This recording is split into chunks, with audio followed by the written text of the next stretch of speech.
Vamos falar hoje, aqui nesse espaço da educação financeira, sobre a idade. Qual é a melhor e mais adequada idade de aprender educação financeira? E lógico, eu tinha que trazer aqui uma cientista, uma mestre, uma doutora em educação financeira, Ana Rosa Vilches. Que muito prazer, honra! Reinaldo. Você aqui nesse espaço tão importante.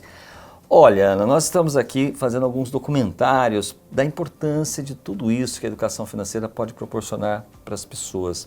Mas existe muita dificuldade ainda das pessoas entenderem qual a melhor e mais adequada idade para a gente inserir esse conhecimento, já que nossos avós, nossos pais, nós adultos não tivemos essa oportunidade.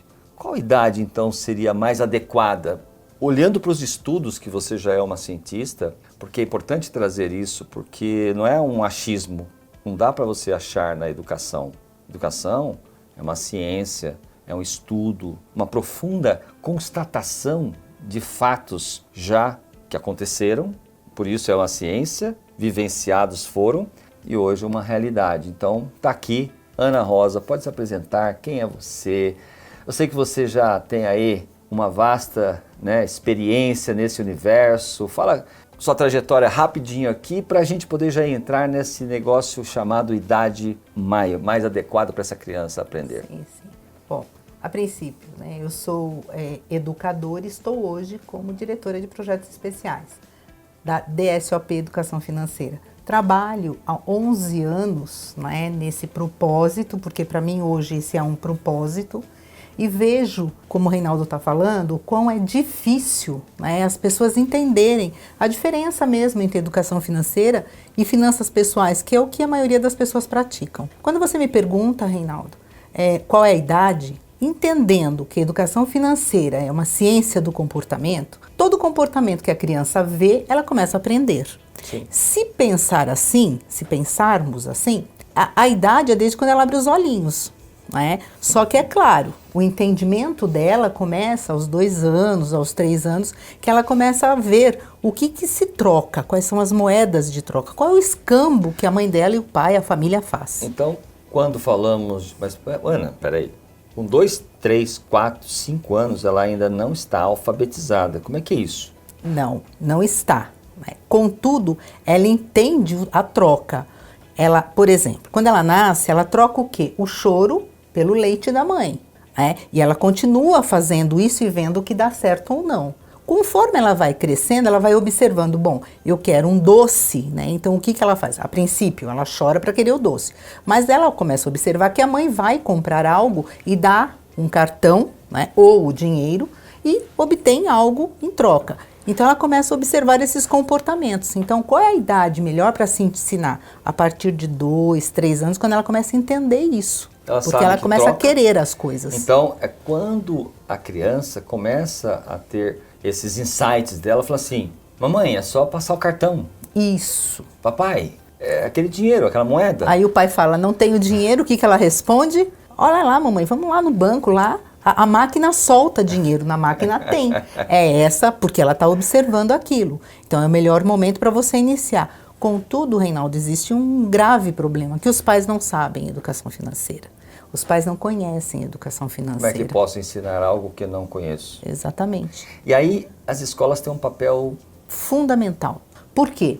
Conseguido por você sabe disso, em 2016, quando chamou o MEC para uma audiência pública, identificou a grande necessidade de levar isso para as escolas, que você já estava trabalhando com isso desde 2008, 2007.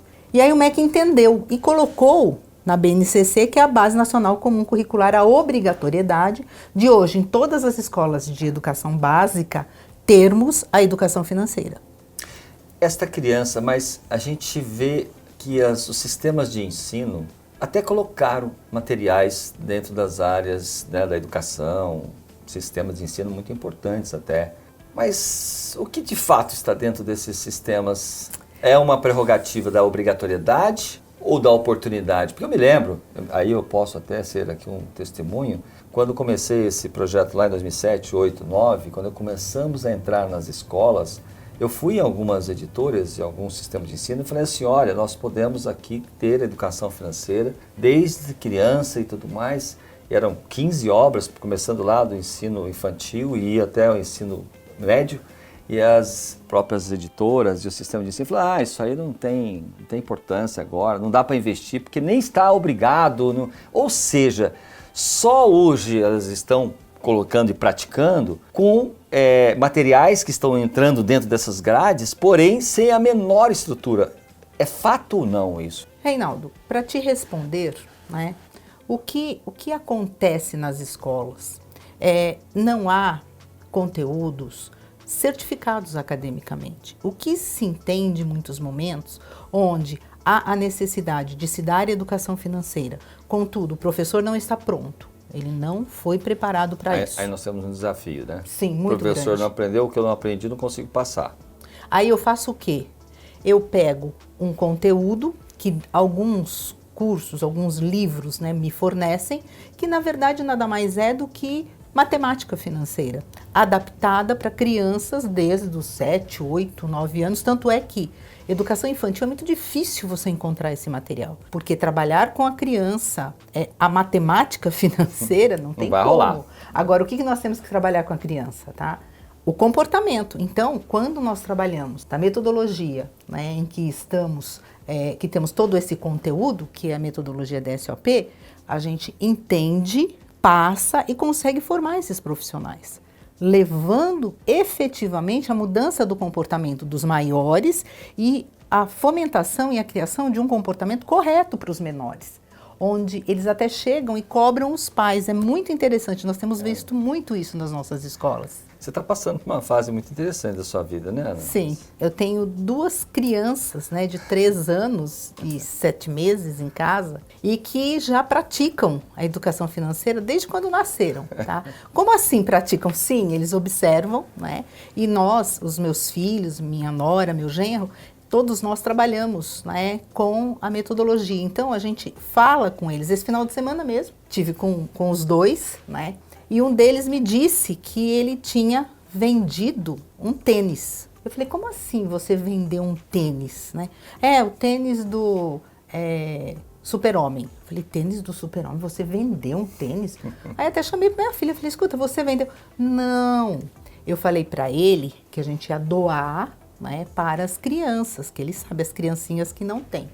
Contudo, ele disse que se a gente vender, ele tem dinheiro para guardar no sonho grandão, né, que é o sonho de longo prazo dele, que ele quer ter uma moto, né, de motor, né, que liga igual do papai. O pai dele tem uma, ele quer ter uma. E ele acha que é muito caro, então tudo ele quer levar, né, a isso. Tem 3 anos e 8 meses. Ou seja, ele já sabe que dinheiro compra. Então, a troca. Troca. E aí é momento de você orientar. E aí a gente entra num ponto importante aqui, para a gente não redundar muito, esta necessidade das nossas escolas terem efetivamente desde o ensino maternal, infantil. Porque é ali que acho que o cognitivo, você estuda muito essa parte comportamental, nós estamos falando de uma ciência comportamental, uma ciência que lida diretamente com as atitudes. Por isso a necessidade de adentrar o quanto antes. É mais fácil você aprender um idioma quando adulto ou quando criança? Quando criança. É mais fácil você entender como relacionar-se com o recurso financeiro, que é dinheiro, quando criança ou quando adulto? Claro que é quando criança. Mas nós precisamos fazer com que os nossos professores assumam para suas vidas esse conhecimento. Por isso hoje já temos no ensino superior graduação, pós-graduação, mestrado, doutorado. Então não tem mais dificuldade. As nossas escolas têm hoje uma responsabilidade muito maior, né, Ana Rosa? Muito. E eu digo o seguinte, você falou da graduação. Para os professores, né, que tem... Hoje, Reinaldo, é um tema transversal a educação financeira, mas nós sabemos que já já será uma disciplina. E para isso nós teremos que ter profissionais formados. Espertos serão aqueles, tá, e terão uma super oportunidade se fizerem agora a graduação como professores que já o são, em 2 anos, tá, porque é tecnólogo, em 2 anos serão os únicos habilitados a dar essas aulas. Por quê? Porque o professor, para dar aula, ele além do conteúdo, ele também tem que ter a docente, ele tem que ser um docente. Perfeito. Ele tem que ter as disciplinas de docência, e esse profissional já tem. Maravilhoso, né, gente? Ana, você percebe que então você tem uma função aí de... Você levou o seu filho a aprender educação financeira, é um pós-graduado, um especialista nessa área. O filho ensinou a nora e depois veio os netos. E é um ciclo que não para mais. Não. Verdadeiros realizadores de sonhos. Sim. É sim. assim? Sim, é isso que nós temos que ser. Eu, você e todos que estão nos assistindo. Então, aqueles que têm crianças, vamos buscar nas escolas, vamos buscar esses materiais, porque já existe hoje várias, né, literaturas. Com método, é essa a grande diferença. Nós precisamos procurar que tenha método cientificamente comprovado. Porque só um pouquinho mais aqui que eu quero deixar claro, tá? As crianças, elas são papel em branco, estão aprendendo, só que uma vez marcado, nunca mais sai. É muito difícil você tirar. Hoje nós adultos temos alguns problemas por conta exatamente disso. Lá na infância, tá, nos marcaram de forma errada, nos ensinaram de forma errada. Então o que nós orientamos aqui, Reinaldo? Que realmente seja uma metodologia do comportamento, né? Que leve à construção de um consumo consciente. E que tenhamos gerações saudáveis e sustentáveis financeiramente. Exatamente. Gente, é isso. Baluarte do conhecimento. Jovem, há mais tempo, há menos tempo, não importa. O importante é que somos jovens para aprender todos os momentos. Exatamente. Isso não é só para criança não, né? Não, para adulto, para jovens há mais tempo e até para os mais velhos. Gente, um abraço. Obrigado. Até o próximo conteúdo aqui desse espaço da educação do comportamento financeiro. Obrigado, Exatamente. Ana. Obrigado.